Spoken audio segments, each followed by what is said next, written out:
जय गुरुदेव।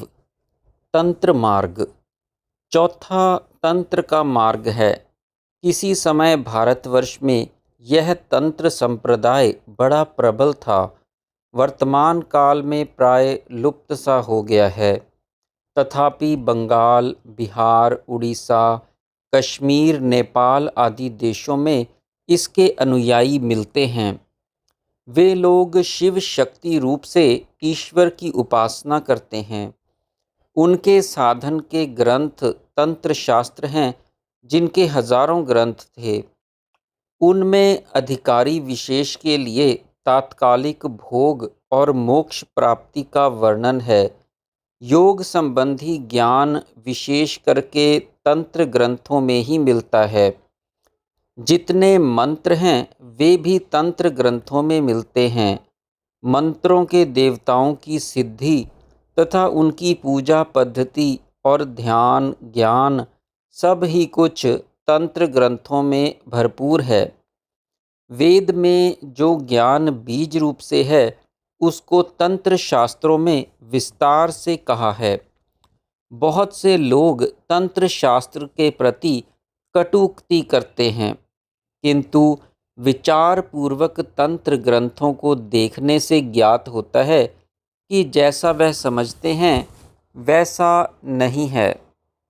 तंत्र ग्रंथों में पश्वाचार, वीराचार और दिव्याचार नाम से 3 प्रकार के मार्ग कहे गए हैं। उनमें पश्वाचार मार्ग से जीव हिंसा आदि तामसिक कर्म द्वारा उपासना करने वाले वाम मार्गी कहलाते हैं। वे ही निंदा के पात्र हैं।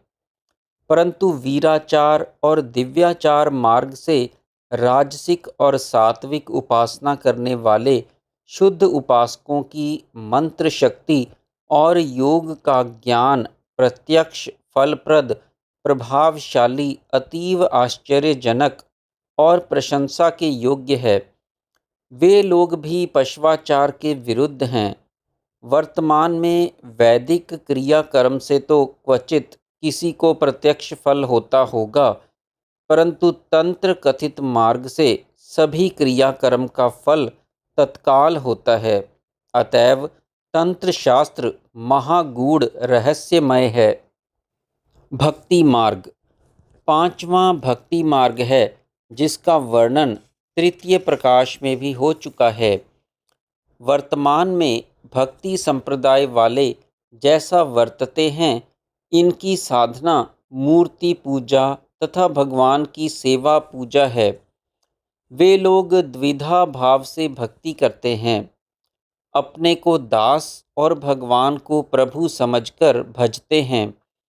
उनके भक्ति साधन के ग्रंथ प्रधानतः पुराण और अपने अपने संप्रदाय के प्रवर्तक आचार्यों के रचे हुए ग्रंथ हैं, और उनके भाष्यों को ही वे लोग सर्वोपरि मानते हैं। इसलिए वेदांत कथित ज्ञान तथा योग शास्त्र कथित विज्ञान को वे लोग अपने अनुकूल नहीं समझते। योग और वेदांत द्वैत भाव का निषेध करते हैं, और वे लोग द्वैतवादी हैं। इसलिए वेदांत और योग के ज्ञान को नहीं चाहते। साधारणतः जितने भी कल्याण के मार्ग हैं, वे सभी वेद, उपनिषद और दर्शन आदि शास्त्रों के अनुसार ही चलने वालों को ज्ञान लाभ कराते हैं, और उन मार्गों को मानने वाले लोग वैदिक धर्मानुसार ईश्वर प्राप्ति के किसी भी मार्ग को पृथक नहीं समझते। परंतु वर्तमान में भक्ति संप्रदाय के बहुत से लोग योग और ज्ञान का नाम सुनते ही घबराकर, भयभीत होकर उसको अपने प्रतिकूल समझकर तिरस्कार करते हैं। उन्हें भय का कोई कारण नहीं है, क्योंकि ज्ञान, योग और भक्ति भगवान से मिलने के लिए ये 3 ही मार्ग भगवान श्री कृष्ण ने स्वयं कहे हैं। इसलिए घबराकर ज्ञान और योग का तिरस्कार करने की कोई बात नहीं है। ज्ञान, योग और भक्ति की एकता भगवान कहते हैं कि मेरी प्राप्ति के लिए ज्ञान, योग और भक्ति तीन ही मार्ग हैं, चौथा और कोई मार्ग नहीं है। ये तीनों एक साथ ही रहते हैं। जहाँ ज्ञान होगा वहीं योग होगा, और जहाँ ज्ञान एवं योग है वहीं भक्ति है। ज्ञान का अर्थ है जानना, और योग का अर्थ है चित्त वृत्तियों का निरोध करके मुझसे मिलना। इसलिए ज्ञान से मुझे जानकर, योग से मिलकर तुम्हारी मुझ में परानुरक्ति होकर जो अवस्था होगी वह मेरी पराभक्ति है। जिसको तुम ज्ञान द्वारा जानोगे नहीं और योग साधना करके मिलोगे नहीं, उसकी भक्ति कैसे हो सकती है। जब तुम ज्ञान से जान लोगे और योग से मिल लोगे, तभी तो भक्ति होगी।